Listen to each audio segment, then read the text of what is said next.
Marwar bulletin देखने वाले सभी दर्शकों को चंद्रमोहन कल्ला का नमस्कार, राम राम ने खम्मा गणेशा। आज हम बात करेंगे पूर्व मुख्यमंत्री अशोक गहलोत की, जो मध्य प्रदेश के चुनावी दौरे पर थे और एक मीडिया से उन्होंने इंटरव्यू में जिस तरह से प्रधानमंत्री नरेंद्र मोदी, स्मृति ईरानी और पूरी भारतीय जनता पार्टी को घेरा और ये दावा किया कि इस बार माहौल बदला हुआ है और अगर केंद्र में मोदी सरकार ना भी आए तो भी ऐसा संभव है। गहलोत ने कहा कि राजस्थान में अच्छा माहौल है, 10 से 12 सीटें कांग्रेस लेकर के आ रही है। उन्होंने कहा कि 25 लाख का बीमा, हर वर्ग का काम हम लोगों ने किया, अच्छी योजनाएं थी, लेकिन भारतीय जनता पार्टी विधानसभा चुनाव में झूठ बोलते हुए कि कन्हैयालाल के मुद्दे पर इस तरह से झूठ बोला कि मुसलमानों को 5 लाख रुपए और 50 लाख रुपए दिए जाते हैं, जबकि कन्हैयालाल के परिवार को 50,000 रुपये ही दिए गए। इस तरह झूठ और हिंदू मुस्लिम को आपस में टकरा कर जो वोट लिए, ईडी और सीबीआई का भय दिलाकर और नेताओं को पार्टियां तुड़वा करके अपनी पार्टी में मिलाना, ये काम उन्होंने बखूबी किया। इस कारण से वे विधानसभा चुनाव जीत गए हो, लेकिन लोकसभा चुनाव में वे इस बार 400 पार का जो दावा करते थे, जनता ने खारिज कर दिया है। और उन्होंने साथ में ये भी कहा कि संविधान का तो खतरा है ही, वरना वे अंबेडकर का नाम क्यों लेते। अंबेडकर का नाम लेकर के ये कहा कि अंबेडकर भी आ जाए तो संविधान नहीं बदला जा सकता। उन्हें स्पष्टीकरण देने की ज़रूरत ही क्या थी। लोकतंत्र पूरी तरह से खतरे में है। इलेक्ट्रल बॉन्ड से 100 करोड़ रुपए इकट्ठा कर लिया और जैसे भारतीय जनता पार्टी के पास में वॉशिंग मशीन है, जो कि कांग्रेस यानी दलों में जो नेता होते हैं वे तो भ्रष्ट होते हैं और भ्रष्टाचार करते हैं, लेकिन ईडी और सीबीआई का डर दिखा करके उन्हें भारतीय जनता पार्टी में शामिल किया जाता है और बीजेपी की वॉशिंग मशीन में उन्हें धो करके वो बिल्कुल साफ सुथरे ईमानदार बन करके सामने आते हैं और चुनाव लड़ते हैं। इस तरह की राजनीति पहली बार देश में देखी गई है और ये जनता के दिमाग में एक जुमला बन करके सामने आ चुका है कि भारतीय जनता पार्टी खाली बातें करती है, काम नहीं करती है। उन्होंने कहा कि मोदी मोदी मोदी कह कर के केवल एक ही आवाज़ आती है, न भारतीय जनता पार्टी की, न कमल के फूल की और न ही भाजपा के नेताओं की, न ही भाजपा के कार्यकर्ताओं की। एक ही आवाज़ आती है मोदी। यानी वे चाहते क्या हैं? वे राष्ट्रपति शासन चाहते हैं।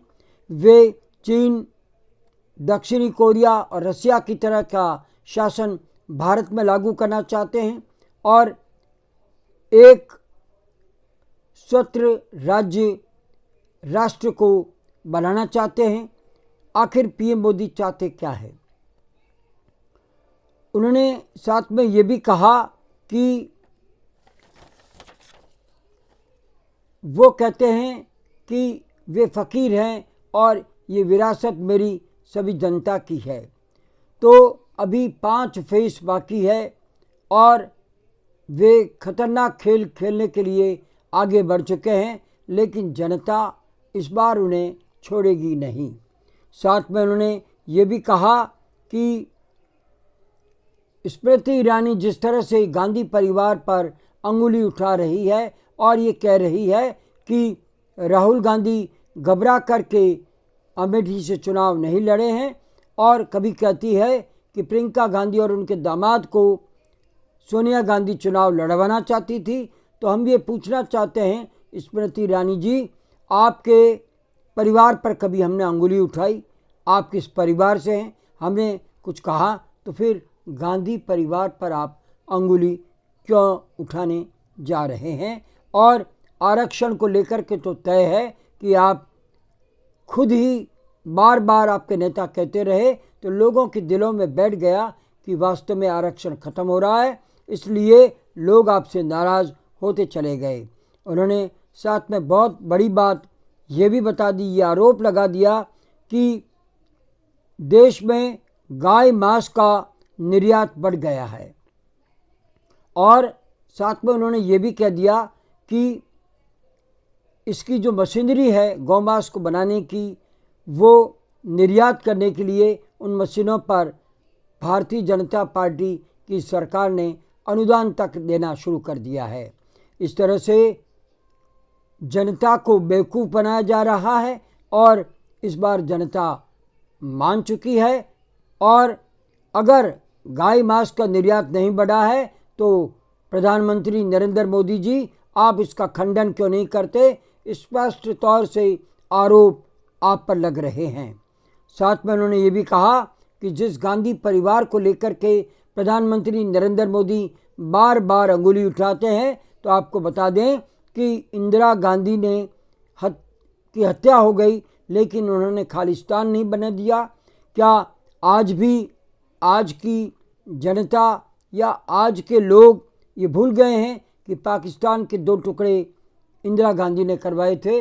आप तो कहते रह गए, लेकिन इंदिरा गांधी ने आज पाकिस्तान के 2 टुकड़े करवा दिए, तो उसकी हिम्मत नहीं हो रही कि वो सीधा युद्ध हमसे करे।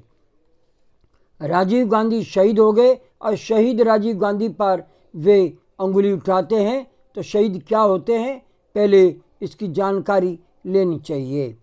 और साथ में उन्होंने ये भी कहा, जिस गांधी परिवार को लेकर के अंगुली उठाई जा रही है, पिछले 30 साल से इनका कोई भी नुमाइंदा सरकार में नहीं है, और सोनिया गांधी चाहती तो कभी की प्रधानमंत्री बन जाती, लेकिन उन्होंने डॉक्टर मनमोहन सिंह को प्रधानमंत्री बनाया था। और साथ में उन्होंने ये भी कहा कि स्मृति ईरानी और प्रधानमंत्री नरेंद्र मोदी को गांधी परिवार से कोई लेना देना नहीं है, और ये तय है कि इनकी बौखलाहट है कि इस बार सत्ता इनके हाथ से जाती दिख रही है। ये थे आज के समाचार। अगला समाचार बुलेटिन लेकर फिर हाजिर होंगे, और अगला बुलेटिन लेकर हाजिर हुए उसके पहले हम जानना चाहते हैं कि आपको ये चैनल कैसा लगता है। अगर आपको ये चैनल पसंद है, इसे सब्सक्राइब करें, लाइक करें, शेयर करें और इस चैनल को बढ़ावा दें। अब हमें आज्ञा दीजिए।